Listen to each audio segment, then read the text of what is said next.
Qatar and the World Cup by Stephen Burke, Smgt, and Jet Mays.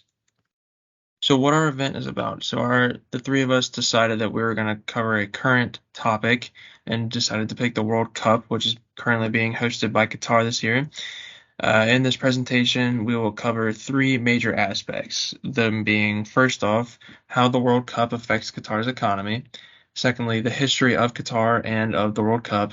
And finally, third, the construction that has taken place in Qatar to allow such a large-scale event take place there. Primarily, that will be dealing with the construction of the actual facilities and the infrastructure and whatnot. So jumping right in, the impact of the World Cup on Qatar's economy. Qatar expected the World Cup to net a total of 20 billion, but they eventually came down 3 billion to settle at 17 billion net total from the World Cup that they will receive. They expected to get anywhere from between 1 to 1.5 million new visitors, and they decided to settle at a reasonable amount of 1.2 would be their estimate. That is 1.2 million people who could be spending money at hotels, restaurants, other sources of entertainment, such as movie theaters, amusement parks, things of that nature, outside of the World Cup. That includes other things such as Ubers or taxis, things on a small scale that definitely could help the economy. And to date, Qatar has leased at least two luxury cruise ships that they were letting those who showed for the World Cup use, and they greatly encouraged residential homeowners in Qatar to rent their homes to those who were visiting for the games. And they even went so far as to charter flights for fans who are staying in neighboring countries. Um, that would not be staying overnight, primarily, which is a great avenue for them to get daytime people to buy souvenirs, as they're not staying overnight. So maybe they want to remember their time a little bit more. Moving on to Qatar's economy and GDP. Qatar's economy currently ranks 44th in the world per the Economic Freedom Index, and it finds itself actually third highest in the Middle East and the North African regions. Israel is one ahead of them at 43rd in the world, so some tight competition right there from their Middle Eastern counterparts. Over the last 5 years, Qatar has seen economic growth, primarily in 2017 and 2018. They had great growth. 2019 started to really slow down. 2020 was a down year for Qatar. Uh, and then in 2021 they had another up year, and it would stand to reason that due to the massive amount of spending from the World Cup, the estimated $17 billion that they were going to be bringing in, coupling that with the upgrades to the infrastructure that the country had to have in order to host such a large scale um, game, so world renowned, it would stand to reason that in 2022, 2023, and even more long term than that, they could find themselves in a very well-to-do economic position, uh, all thanks to the World Cup. Here we are talking about history of World Cup.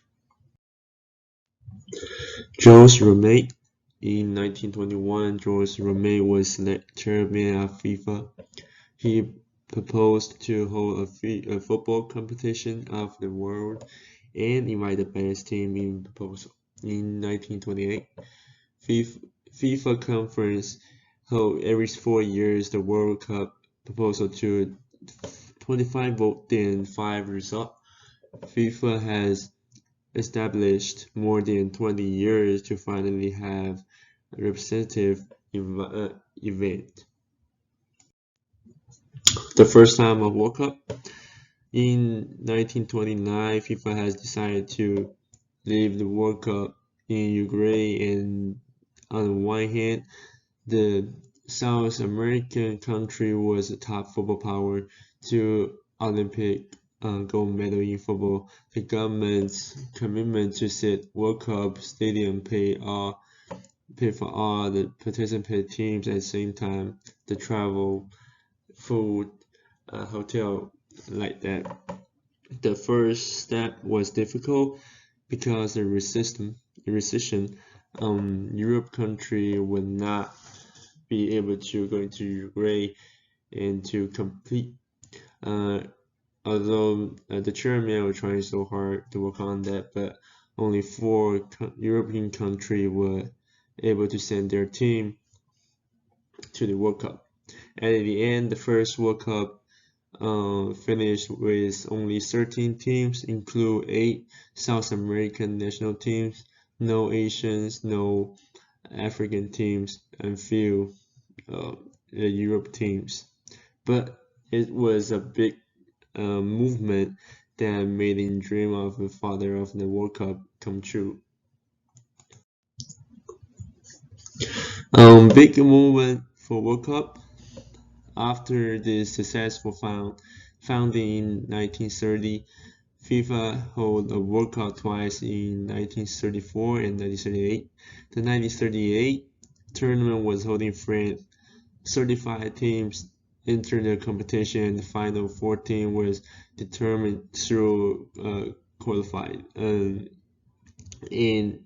the tournament also established directly competition between the defending champion and the host country, and the World Cup was going well. But during the World War II, the World Cup was interrupted for 12 years. After that, in 1950, the World Cup began to develop regularly, but by 2002, it had been held for 17 times and has been the most important single sports competition in the world. By 2002, 7 national teams had lifted the World Cup. In 1970, Brazil won their Jules Rimet Trophy for the 3rd time, and the trophy became a permit. It has been in use since 1974 and continued to this day. So this year is 2022 Qatar World Cup. They're still going to use that trophy as well. Ever since Qatar was awarded the 2022 FIFA World Cup, they have been building stadiums and preparing for the global event that will attract thousands, if not millions, of people to Qatar. Even though Qatar is a very small country, it is still a very wealthy country. Qatar has shown this with the cost of the new stadiums and the renovations they have made in preparation for the 2022 FIFA World Cup. With South Africa spending $3.6 billion in 2010, Brazil spending $15 billion in 2014, Russia spending $11.6 billion in 2018, Qatar has well surpassed those numbers with spending over $220 billion for the 2022 FIFA World Cup, with a large majority of the money spent on infrastructure for a broader plan in Qatar for the future. Qatar will have 8 stadiums, with 5 opening within the last couple of years, one that opened in 1976 but has recently been renovated, one temporary venue, and one venue that would cost over $800 million to build. Even though these buildings are very expensive and very impressive, they have had to deal with problems heading into the World Cup. After a soccer match was played from the Egyptian Premier League in Lusail Stadium, which is the most expensive stadium and the stadium that the World Cup final will be played in, there were several severe issues that took place. There was no water for the fans to drink, and no one knew where the important parts of the stadium were, such as bathrooms. Not even the workers knew where things were. The biggest controversy involving the building of the stadiums is the treatment of the construction workers that built the stadiums. Since the 2022 FIFA World Cup was awarded to Qatar, there have been over 6,500 migrant workers that have died. The Qatari government has been facing a massive amount of pressure because of this, and have not made much progress in helping these workers. Despite the problems Qatar has faced building the stadiums and preparing for the World Cup, stadiums are ready and will be used in the 2022 World Cup. So in conclusion, the World Cup has drastically affected Qatar, but with their economy, with all the money they have spent, and all the money coming in, and with their infrastructure, with all the construction Qatar has done in preparation for the World Cup.